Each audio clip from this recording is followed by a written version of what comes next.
Aqui. Ele fala, desde o tempo de João Batista até hoje. Ora, mas João Batista é desse tempo. Então ele está se referindo ao João do tempo em que ele era Elias. A lei é tomada pela violência, porque assim foi ensinado pela lei, foi ensinado pelos profetas. O reino dos céus é tomado pela violência. A lei realmente era violenta. E os profetas muitas vezes determinavam que o povo cometesse atitudes violentas, né? Aí ele falou, não, agora em diante vai ser o reino dos céus é conquistado pela prática da caridade. Mas o ponto importante é que são palavras de Jesus que ele diz, ele mesmo é o Elias que há de vir, né? Sobre esse ponto dos atritos da lei, da violência da lei, da rigorosidade da lei, a gente pode elencar alguns episódios. É porque era uma sociedade tendo a religião por base, né? Então, qualquer equívoco praticado pelo homem era uma afronta a Deus. Qualquer erro praticado pelo homem era uma afronta direta à divindade. Então, a mulher, quando ela cometia um adultério, ela era apedrejada publicamente, porque era uma ofensa a Deus aquele desvio praticado. Quando Moisés desce do Monte Sinai, né? E eles estão adorando lá ao bezerro de ouro, ele chama aqueles que estavam com eles, que acreditavam na sua palavra, e vem muitos da família de Levi, e os outros não, continuam a adorar o bezerro de ouro. Então o que Moisés determina? Determina que aqueles que vieram com ele eliminem os infiéis. E 3.000 pessoas foram mortas. E as pessoas que defendiam a lei tinham que defendê-la dessa forma, com apedrejamento, ou matando os infiéis para conquistarem o reino dos céus. Era assim ensinado pela lei, assim era ensinado pelos profetas, né? Então você vê aí... E então nessa passagem não tem como a gente... São palavras diretas de Jesus. Não tem como a gente imaginar, como fizeram muito com a parte do Nicodemos, relatada por João. Não, isso daí é o batismo, o que nasce da água e do Espírito. Ele está se referindo, e até algumas palavras foram inseridas em algumas traduções, da água e do Espírito Santo, como dizer que... Você, quando vive o batismo, você toma uma espécie de passe, né? E você é, então, um homem novo. Não, mas aqui nessa passagem, em que Jesus diz, literalmente, que João Batista era o Elias, né? Então tá.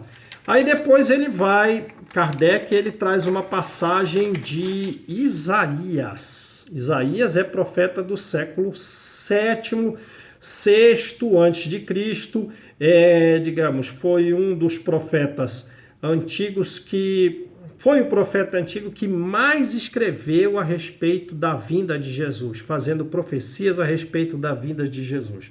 E ele diz, olha, os que estão mortos aqui, eles viverão de novo. Esses mortos ressuscitarão, portanto, acordem, não fiquem aí entristecidos e louvem. Aí Kardec explica, então olha só o que Kardec traz. Ele trouxe passagens do tempo de Jesus. E agora ele trouxe uma das passagens em que Jesus disse literalmente que João Batista era Elias, e as outras em que todas as classes sociais, distintas ou próximas de Jerusalém, todo mundo acreditava. E agora ele está trazendo a informação de que um profeta do século VII antes de Cristo acreditava na reencarnação. Essas pessoas que estão mortas viverão de novo, né? Então, os mortos nascerão, eles ressuscitarão de novo. Fiquem felizes, louvem, né? Então Kardec faz uma distinção. Ele quer explicar alguns detalhes. Vejam que ele disse, Isaías, que eles viverão de novo, e não que eles vivem. Então não é assim, morreu, você continua vivo. Então ele não está falando, Isaías não está falando da vida espiritual, para mostrar que eles ainda vivem, né? Agora, não, mas isso é questão da regeneração moral, como uma espécie do batismo, né? Não, eu estava levando uma vida desregrada, uma vida equivocada, e aí agora eu estou vivo de novo, eu viverei. Tá bom. Se for a respeito dessa regeneração moral, assemelhada ao do batismo, então ele está querendo dizer que não existe punição eterna. Isaías, né? Se interpretar dessa forma, então não existe punição eterna, porque eles viverão novamente com relação à regeneração moral, mas naturalmente não é isso, ele está falando realmente da reencarnação.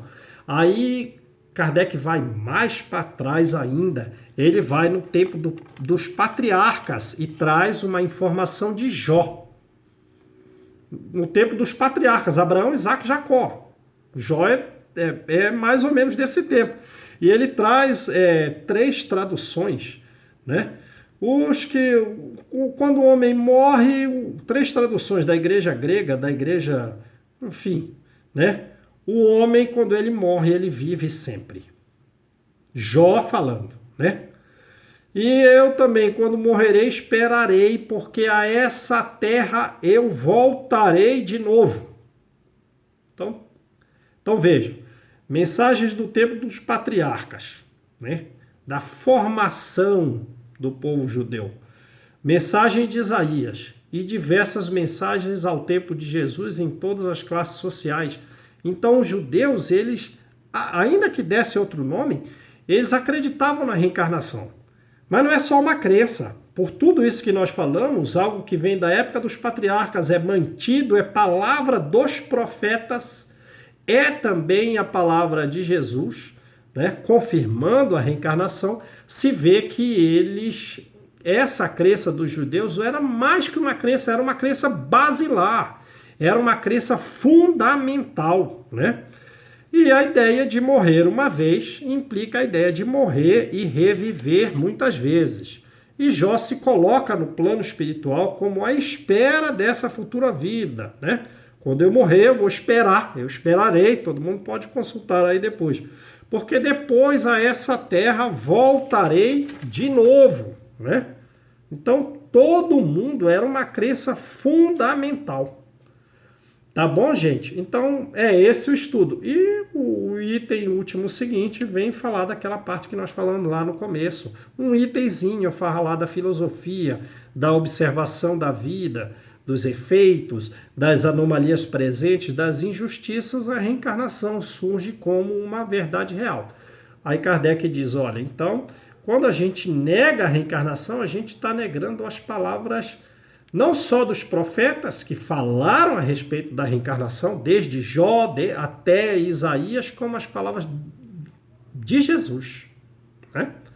Então a reencarnação adquire uma base aí, não só vinculada à filosofia da observação da vida, como também verdades contidas nos textos religiosos, tá bom? Um abraço, gente, fiquem com Deus, muita luz, muita paz, espero ter contribuído aí com o estudo. Que Deus nos abençoe.